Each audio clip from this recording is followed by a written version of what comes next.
My name is Luke Thomas. I'm the founder of Friday, and we've built a command center for working from anywhere. So we integrate with your existing tools, we kind of surface the most important stuff, and we complement workplace chat tools like Slack and Microsoft Teams. In today's kind of quick clip, I want to talk to you about this news I just read where Amazon is postponing a return to the office until January 2022. And so, for those who haven't been paying attention, this is not the first time that Amazon and other large tech companies have postponed the return to the office. As you probably already know, unless you've been living under a rock, COVID and the pandemic has created a this very unpredictable operating environment for businesses like Amazon or a Google. And so I just want to walk you through kind of a few things in this clip. The first is I want to walk you through how many times Amazon has done this, and how they've kind of adapted and shifted their messaging over time. The second I want to talk about is this idea of redundancy and why every business really needs to think twice about, relying on an office-centric culture and operating mode. And then the third is I just want to quickly outline some of the potential implications as we think about what's next. So, yeah, the first thing is okay, so this is August 5th, 2021, and Amazon is postponing the return until January of 2022. Okay, so this is, as I mentioned, not the first time this has happened. Let's walk through it. So, the first, I went back and found a few examples. The first is April 30th, 2020. So, if I remember correctly, the pandemic started at this point. I think it was early second week of March of 2020. And so, what you can see is, in at the end of April, Amazon was giving employees the option to do their job from home until at least early October, right? So, this is October 2020. If you scroll down a little bit more, prior to this week's update, Amazon had recommended that corporate employees who could work from home should do so through April 24th. So this was basically the second time that they've extended. They started working remotely early March, saying, "Hey, you can come back the 24th." Then they punted again until early October 2021.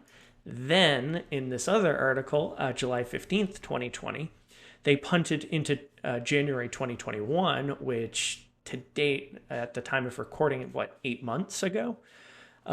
They introduced, security measure, safety measures, and so let me just see. Every employees who want to go into the office must clear it with their managers.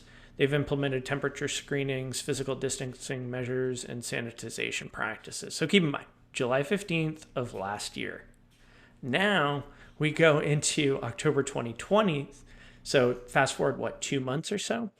Amazon then proceeds to extend it again into June 2021, right? And so now they can work until June 30th, 2021. Well, then you kind of see this shift. Early April of 2021, Amazon planned the return to the office-centric culture by fall. Then they had to backtrack on that, which I believe this article outlines. Let me see if I can find it. I guess it's not in this article, but basically, at this point, when kind of this news broke, they wanted to return to an office centric culture. And I believe, if I remember right, that was something like 3 days a week in the office. And so here we are, August 5th, 2021, and Amazon has punted again. And, to be clear, I think that this is a rational decision made by Amazon, right? Because there's unpredictability and who knows what the implications might be from a legality standpoint. But the point that I'm trying to make here is that this is not the first time that Amazon has done this.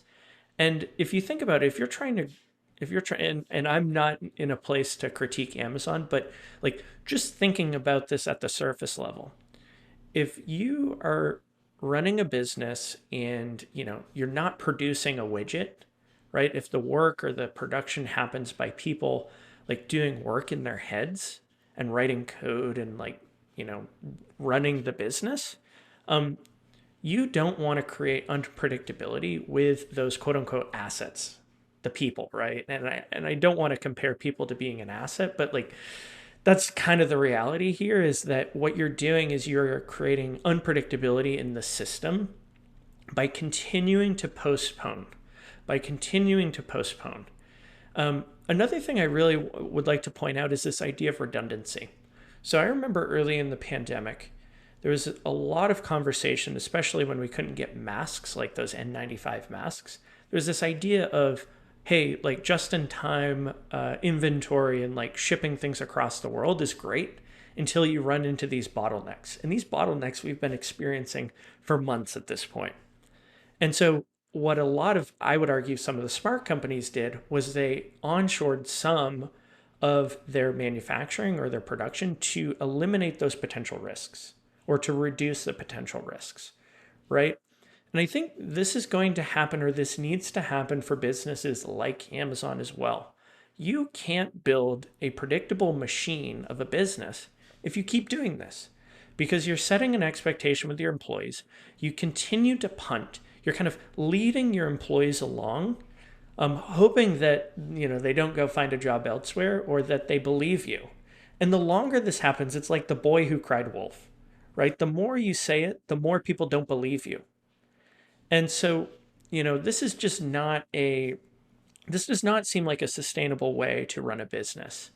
And if you want to create redundancy for your business, it seems like you should probably rethink the operating model that you have and say, hey, it seems like this new default, whether it's hybrid work, fully remote work, or this random postponement that you see over and over again, like we need to get used to working together outside of the office. The office is no longer the central point to build culture, to collaborate, and to get to know your team. And so it begs the question, what do you do instead? Well, I mean, I'm biased. I've been working remotely for many years, but I believe the key is that you have to try to replicate the outcomes that the office used to provide in a completely new way, right? To tap into this new way of working. So I think this redundancy piece is critical. I just don't see how a leader can continue to do this. The third and final thing I want to discuss and outline is the implications for the market in general. So one thing we've been seeing kind of happen over and over again is like it's almost like these big tech companies are like playing chicken. One company will come out, like Google came out earlier this year and said, "Hey, we're gonna go back to the office, and if you want to work remotely, you can do it like I don't know 2 weeks a year or something, and you need to get permission from your manager." Then they had to backtrack on that.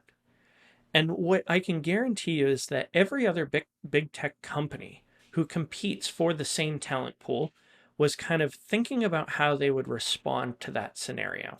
So I've heard anecdotally that the minute that Google did that, companies like Facebook and others who offered more flexible work arrangements would basically unleash their army of recruiters on these people working at these organizations.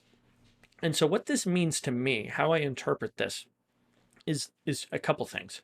One, this is going to force other companies like Google or other companies that were thinking about returning to the office to adapt and follow a similar. Basically, they're going to play catch up, right? Because they're kind of trying to create this parity so that they don't lose a bunch of talent. The second thing is that I'm actually just spacing out on it. Is that gosh, sorry, the yeah, I would say that's probably the biggest thing is this idea of creating parity with other companies. This is I just remembered. This is the other thing, is that this drives media cycles, right? So when you see the Amazon, I mean, literally, this is in the ticker, right?